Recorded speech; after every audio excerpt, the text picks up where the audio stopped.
హైదరాబాద్ చార్మినార్ సమీపంలోని గుల్జర్ హౌస్ అగ్ని ప్రమాద ఘటనపై న్యాయ విచారణ జరిపించాలని బాధిత కుటుంబ సభ్యులు డిమాండ్ చేశారు. అగ్నిమాపక శాఖ నిర్లక్ష్యం వల్లే 17 మంది కుటుంబ సభ్యులు ప్రాణాలు పోయాయని సంతోషి గుప్తా ఆవేదన వ్యక్తం చేశారు. ఈ ఘటనపై ప్రభుత్వ అధికారులు నిర్లక్ష్యంగా మాట్లాడటం తమను తీవ్రంగా కలిచివేస్తోందన్నారు.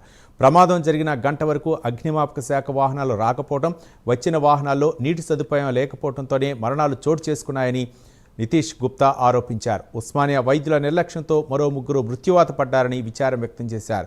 ప్రభుత్వ అధికారుల నిర్లక్ష్యం స్పష్టంగా కనిపిస్తున్న నేపథ్యంలో ఈ ఘటనపై జ్యుడిషియల్ ఎంక్వైరీ చేసి బాధ్యులపై చర్యలు తీసుకోవాలని విజ్ఞప్తి చేశారు. ఫైర్ యాక్సిడెంట్ అయిందో దాని లోపల 17 మంది చనిపోవడం జరిగింది. అత్యంత దురదృష్టకరమైనటువంటి విషయము. అయితే వాళ్ళ ఆవేదన ఏంటంటే ఈ యొక్క ఫైర్ సిబ్బంది కనుక వాళ్ళు తొందరగా స్పందించి ఒకవేళ వాళ్ళని లోపలికి ప్రవేశించి వాళ్ళని కాపాడగలిగి ఉండేవారని చెప్పి వాళ్ళ యొక్క ఆవేదన.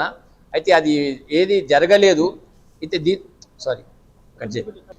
గుల్జార్ హౌస్ లోపల మొన్న జరిగిన ఇన్సిడెంట్ ఏదైతే ఉన్నదో ఫైర్ యాక్సిడెంట్ లోపల 17 మంది చనిపోవడం జరిగింది. వారి యొక్క కుటుంబ సభ్యుల యొక్క ఆవేదన ఏంటంటే ఈ యొక్క ఫైర్ సిబ్బంది కనుక వాళ్ళు స్పందించి ఉండింటే తప్పకుండా దాంట్లో ఎంతోమంది ప్రాణాలతో బయటపడేవారని చెప్పేసి వాళ్ళ యొక్క ఆవేదన.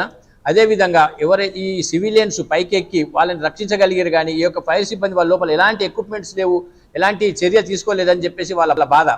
మార్గ మధ్యం లోపలనే ఆ యొక్క ఎవరైతే ఉన్నారో వాళ్ళు చనిపోవడం జరిగింది.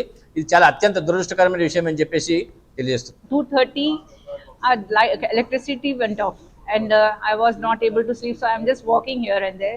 Suddenly I saw black smoke is coming out, so I called all my family members to get up and wake up and see from where that black smoke is coming out. So we 6 members went down to see from where the black smoke is coming. So after first we went outside the house to see. After that we again saw that no, it's coming from inside our shop only. So we just opened a small shutter to see what was actually happened. We saw